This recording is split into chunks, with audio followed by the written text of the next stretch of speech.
오늘 이 시간 우리에게 주시는 하나님 말씀은 신약 성경 요한복음 1장 말씀입니다.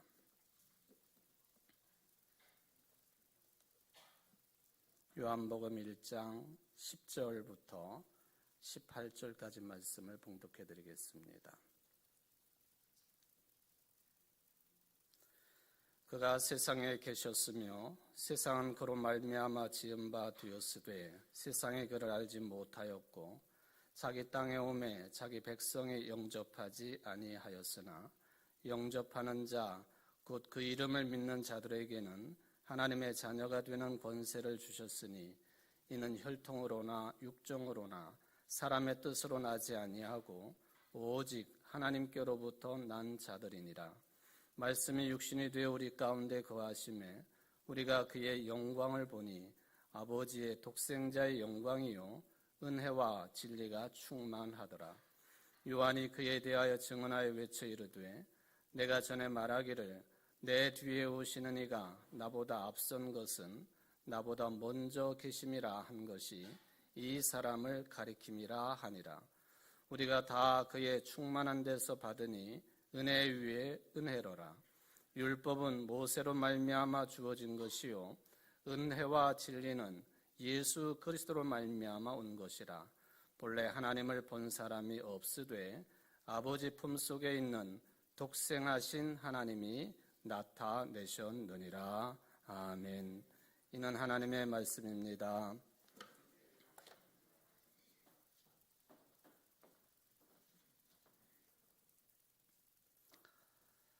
2020년 한 해가 이렇게 끝나가나요? 열흘밖에는 남지 않은 이 한 해입니다. 어떤 사람들이 이게 말이 되느냐 하고 푸념을 늘어놓기도 합니다. 사실 인연대로 하면은 오늘 오후 찬양 예배 시간에는 교회학교 중심으로 성탄 축하 잔치를 해야 되는 그런 주일인데 할 수가 없게 되어 있습니다. 모르겠습니다. 성탄 예배를 서울 경기 지역 교인들은 드릴 수 있겠는지 이런 걱정을 모두 다 하고 있습니다. 어디를 가도 누구를 만나도 온통 코로나19 대화뿐입니다. 이렇게 현미경으로만 볼 수밖에 없는 아주 작은 코로나 바이러스가 우리 인간의 교만을 끝도 없는 나락으로 떨어뜨리고 있는 것 같습니다. 그런데 우리의 눈에 보이고 소리를 듣는 것 이게 다냐? 그건 아니라고 저도 고백하고 있고 여러분들도 그러리라고 생각을 합니다.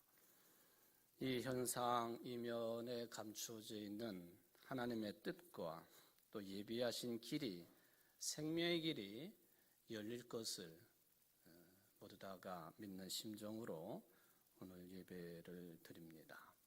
우리의 하나님은 여러분 모두에게 또 인류 전체에게 선한 목자 되심을 믿습니다. 중국의 순자가 이런 말을 남겨놓은 것이 있습니다. 좋은 농부는 가뭄이 들어도 밭가리를 그치지 않는다. 좋은 장사꾼은 손해를 보더라도 가게 문을 닫지 않는다. 훌륭한 선비는 가난할지라도 도에 도 닦는 일을 게으르지 않는다. 바로 하나님께서 순자의 표현은 좀 다르겠습니다만은 선한 목자가 되시는 주님께서 우리의 앞길을 열어주시고 인도하시겠습니다. 비상시국입니다만은 여러분 모두가 행복한 마음으로 이 한 해를 잘 마무리하시고 또 오실 주님을 기다리는 여러분들 모두 되시기를 간절히 바랍니다. 어떤 사람들은 코로나19가 이렇게 확산일로 제3차 유행에 접어들게 되니까 참 느슨해졌고, 그리고 삶 자체를 스페인 말로 케세라세라, 될 대로 되라 하는 식으로 그렇게 살아가는 사람들이 우리 주변에 늘어난 것 같습니다. 될 대로 되라.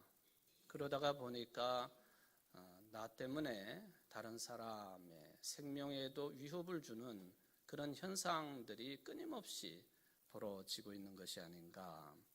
그런 차원에서 보면은 우리는 신앙적인 표현을 동원한다면 영적으로 매우 불안정한 때를 살고 있음에 분명한 것 같습니다.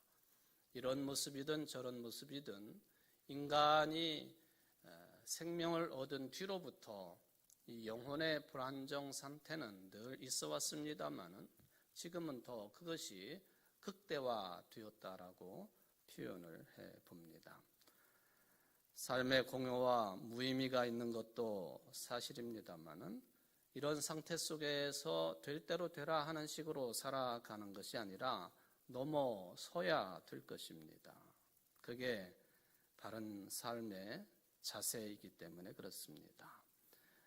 절대적인 생명의 위협 속에 우리가 놓여 있기는 합니다만은 절대자가 되시는 하나님을 찾고 부르고 돌이키는 것, 이럴 때일수록 더 명확해야 되고 또 분명해져야 된다 하는 생각을 해봅니다. 왜 그러냐 하면은 하나님은 우리 모든 인간들의 삶의 궁극적인 의미이시고 또 생명 그 자체이시기 때문에 그렇습니다. 표현을 다르게 하기는 했습니다만은 이런 개념을 가지고 유명한 신학자인 폴 틸리히는 하나님에 대해서 신앙 고백할 때 그분은 궁극적인 관심이다, 그렇게 표현을 했습니다. 하나님은 우리 모든 인간들에게 궁극적인 최종의 관심이시다, 그런 뜻이죠. 판넨베르크라고 하는 사람은 하나님을 신앙 고백할 때 만물을 규정하는 실제라, 그런 말도 사용을 했습니다. 어려운 표현이 되겠습니다만은 하나님이 바로 우리의 인생의 삶의 궁극적인 의미, 실제, 또 관심이기 때문에 하나님을 찾고 부르고 또 돌이키는 것, 이게 이럴 때일수록 우리에게는 반드시 필요한 신앙인의 자세일 뿐만 아니라 모든 피조 세계의 필연적인 귀결이다 하는 판단을 해보는 것이죠. 이에 비해서 우리가 그토록 누리려고 하고 찾으려고 하고 또 누리고 얻으려고 하는 것들은 다 상대적인 거예요. 절대적인 하나님과 비교를 해볼 때, 영원하신 하나님과 비교를 해볼 때 우리가 그토록 찾고 헤매는 것들은 상대적이고 유한하다는 것입니다. 끝이 있고 반드시 무너지게 되어 있고 부서지게 되어 있고 심지어는 우리의 이 몸뚱아리조차도 무너지게 되어 있다. 왜? 상대적인 것들로 이루어져 있기 때문에 그렇다. 그러나 우리는 믿음 안에서 희망을 갖습니다. 선한 목자가 되시는 하나님께 돌이키고 그 하나님을 부르고 만날 때에, 즉 찾고 만나는 때에 우리의 영원한 목자장 되시는 하나님 품 안에서 우리는 평안을 누릴 수 있고 또 평강의 삶을 누릴 수 있기 때문에 그렇습니다. 근데 솔직히 요즘은 이 하나님과의 만남조차도 코로나 때문에 걸리는 것이 너무나도 많은 것이 사실입니다. 요즘 여러분들이 자주 듣고 있는 그런 말 가운데 비대면이라고 하는 그런 단어가 있습니다. 비대면, 직접 접촉을 하지 않는다, 얼굴을 직접 대하지 않는다, 뭐 그런 뜻이 되겠죠. 외래어를 동원을 한다면 언택트라고 하는 그런 용어가 되겠습니다. 이 접촉을 한다, 컨택, 여러분들 안경 안 쓰시고 눈에다가 직접 렌즈를 끼시잖아요. 그걸 뭐라고 부르죠? 컨택트 렌즈라고 그러잖아요. 그 컨택, 접촉한다 하는 이 단어에다가 부정의 의미를 가지고 있는 on, 이게 붙어가지고 언컨택입니다. 비대면. 이 말이 처음 사용되어질 때에는 소위 말하면 한국식 영어 콩그리쉬라고 비판을 받았던 것도 사실입니다. 근데 요즘에는 세계적인 경제정보지라든지 또 프랑스의 유력 언론 르몽드 같은 곳에서도 이 언택이라고 하는 용어를 공식적으로 사용을 하고 있으니 한국식 영어라고만 비판할 수는 없겠습니다. 이렇게 새롭게 만들어진 이 비대면이라고 하는 말, 이 말의 뜻은 무조건 만나지 말아야 되고 무조건 접촉하지 말아야 되고 그런 뜻은 아닙니다. 관계를 완전하게 단절하자고 하는 것이 아니라 어떤 것들을 피하고 줄여도 아무 지장이 없게끔 만드는 그런 기술 또는 분위기, 방향성, 이걸 이제 언택이라고 하는 이 단어를 통해서 비대면이라고 하는 이 말을 통해서 우리 인간들은 추구하고 있다는 거예요. 학교든 교회든 또는 직장이든 그래서 이 비대면에 관한 기술들이 획기적으로 지금 발전이 되고 있고 늘어나고 있음을 확인을 할 수가 있겠습니다. 이처럼 코로나19로 인해서 앞당겨진 커다란 변화 중에 하나가 일상 삶에서 서로 대면해서 만나는 일이 크게 줄어들었습니다. 특히 벌써부터 우리가 이 온라인 쇼핑, 무슨 텔레비전 홈쇼핑을 한다든지 인터넷으로 주문을 한다든지 이런 것들은 벌써 우리나라는 이제 일반화되어 있죠. 저 같은 기계치나 이런 사람들이나 잘 못하는 것이죠. 물론 이에 따른 부작용도 있습니다. 정보 격차가 바로 그것이죠. 이런 기술을 사용할 줄 모르는 고령층 어르신들이나 또 장애우들, 기계치들 이런 사람들에게는 이 언택 시절에 비대면의 만남을 이룬다고 하는 것 쉽지가 않아요. 그건 분명한 사실인 것 같습니다. 이 언택이라고 하는 단어 말고 또 하나 요즘에 흔히 들을 수 있는 게 온택이라고 하는 단어도 있습니다.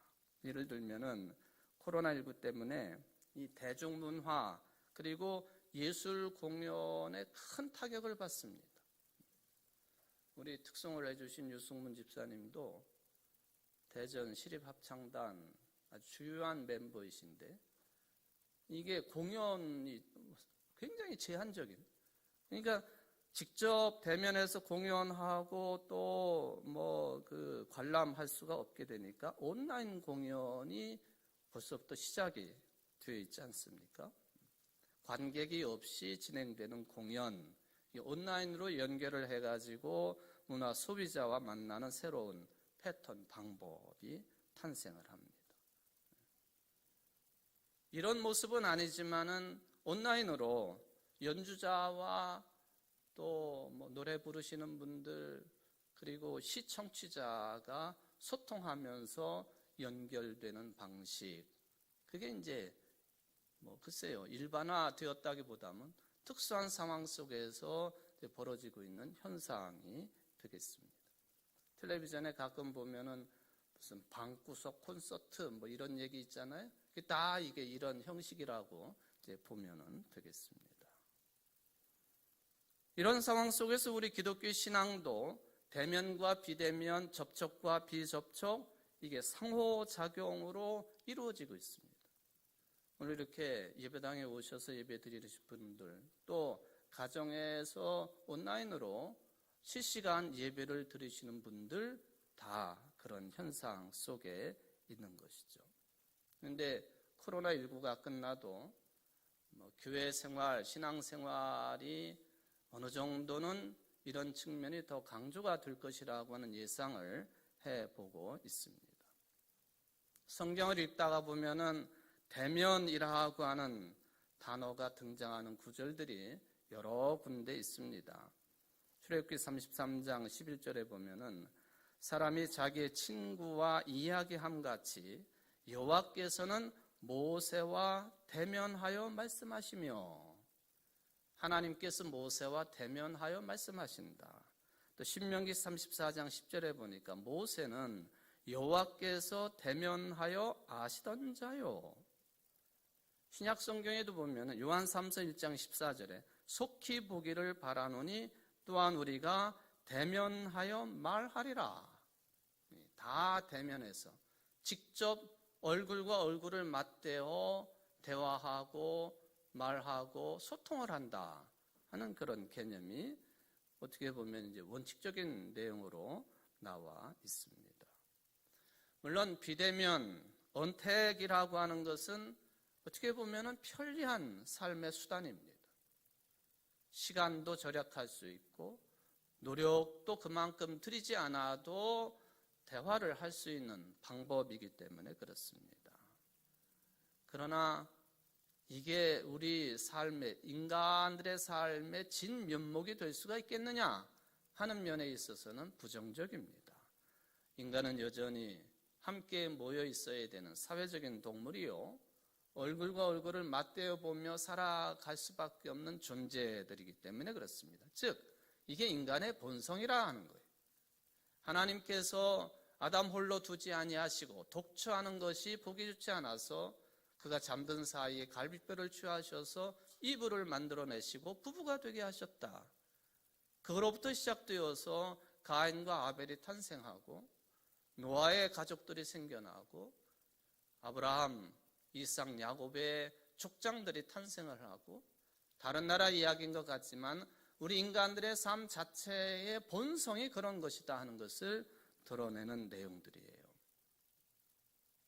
그러니까 비대면이나 비접촉, 온택 아무리 편리하고 효과적이라고 해도 이거는 부작용을 일으키지 않는 한도 내에서 이용될 수 있는 기술들입니다. 우리가 명심해야 될 내용이죠. 여러분들이 잘 아시는 칼릴 지브란이라고 하는 사람이 이런 말을 남겼습니다. 이 시대에 우리에게 참 필요한 말인 것 같아요. 뭐라고 그랬느냐 하면은 함께 있되 거리를 두라. 무조건 뭐 같이 있지 말라 하는 게 아니에요. 함께 있되 거리를 두라.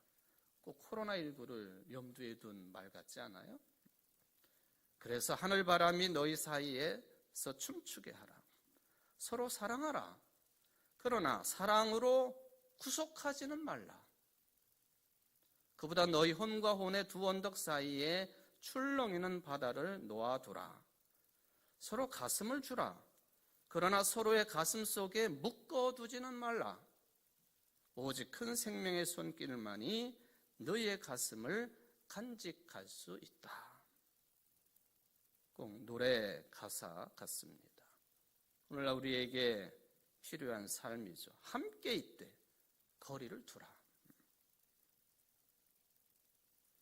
그런 차원에서 구약성경, 신약성경에 하나님과 대면하고 성도들 간에 대면하는 그런 기록들이 나와 있습니다만, 여러분들은 하나님을 만나셨나요?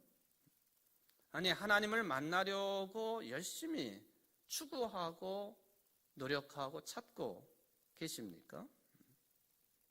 성경에 보면은 이러한 내용들이 다수 나옵니다.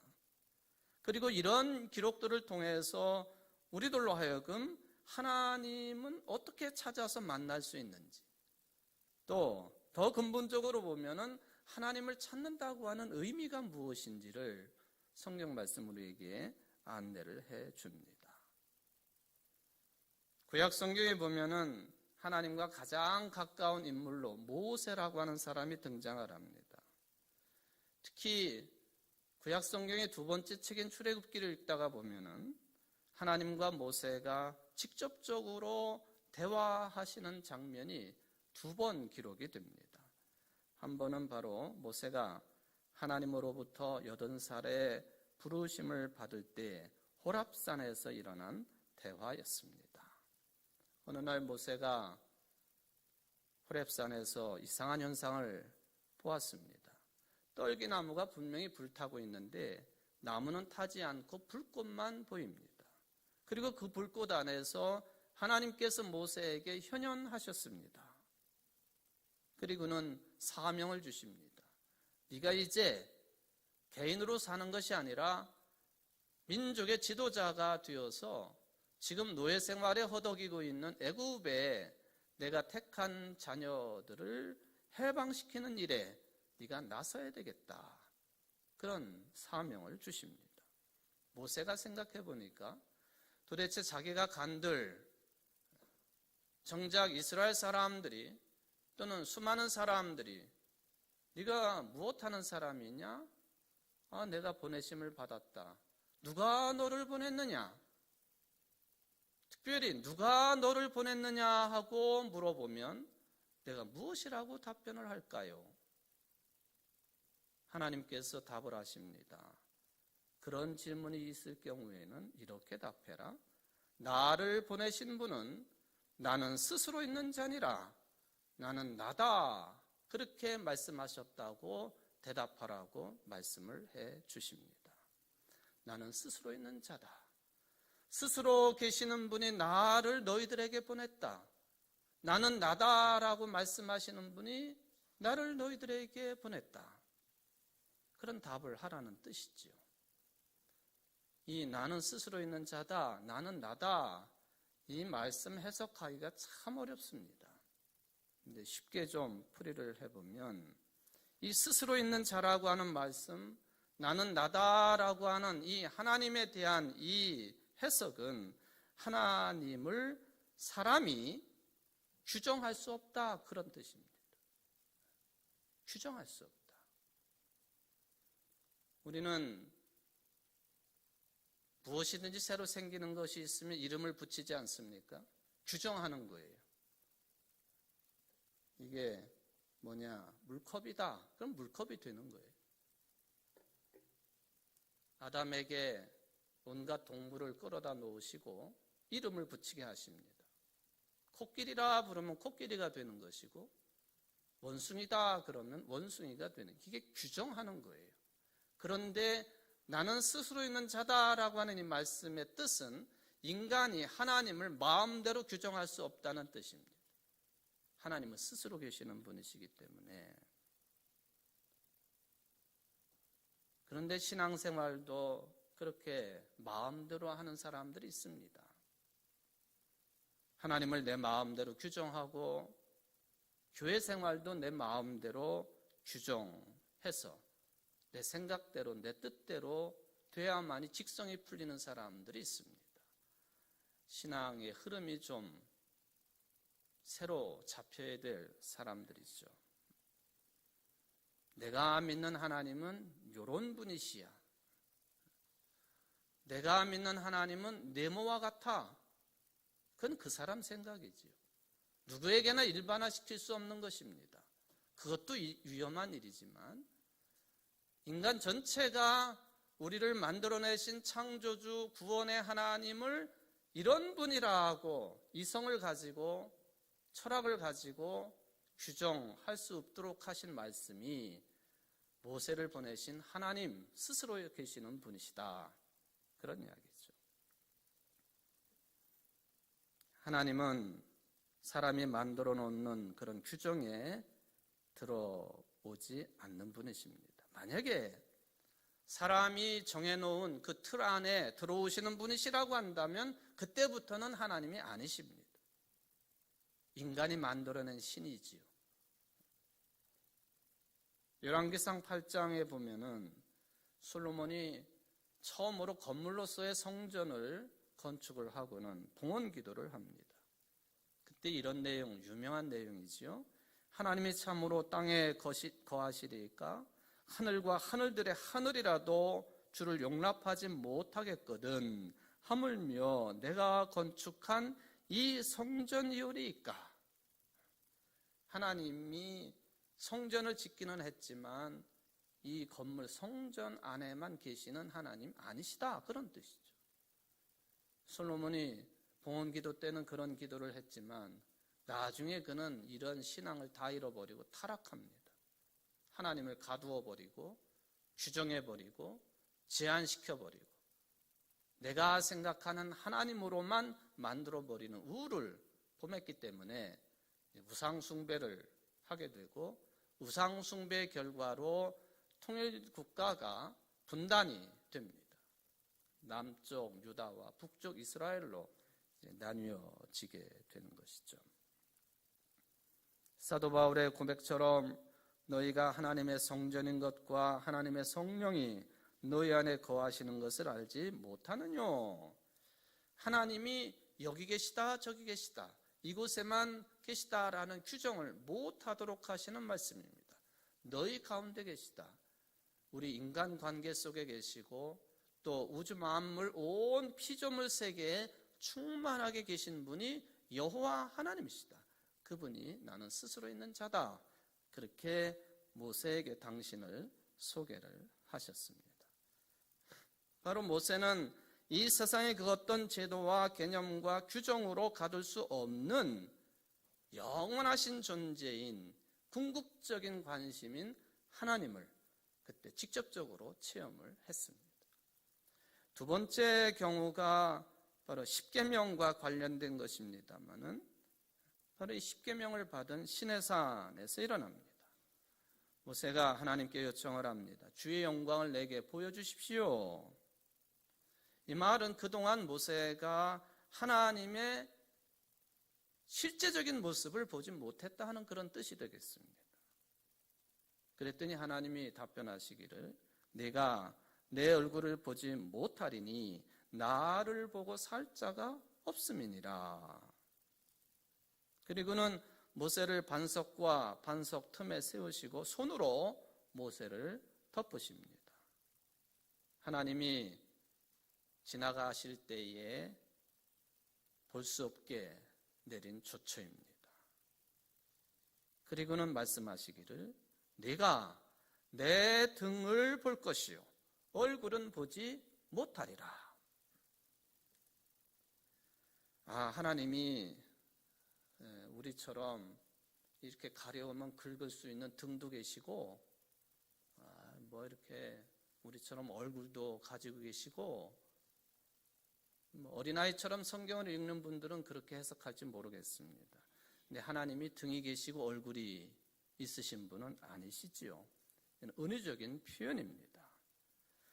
저는 이 하나님의 등, 하나님의 얼굴 이것을 해석을 한다면 하나님의 등은 하나님을 알되 만나되 간접적으로 알고 만날 때 사용할 수 있는 은유적인 표현이 하나님의 등을 볼 수 있다. 그렇게 봅니다. 반면에 하나님의 얼굴을 보았다라고 한다면 직접적으로 만나거나 알 때 사용할 수 있는 은유적인 표현이라고 생각을 합니다. 그러므로 모세가 하나님의 등만 보고 얼굴을 보지 못한다고 하는 이 말은 하나님을 직접 실체로는 알 수도 없고 볼 수도 없다는 뜻으로 보여집니다. 자, 하나님과 가장 가까이 출애굽기나 신명기나 대면했다. 하나님과 모세가 그랬다고 했는데 하나님과 가장 가까이 다가섰던 모세도 이런 정도밖에 되지 못했다고 한다면 그 외 사람들이야 말해 무엇하겠습니까?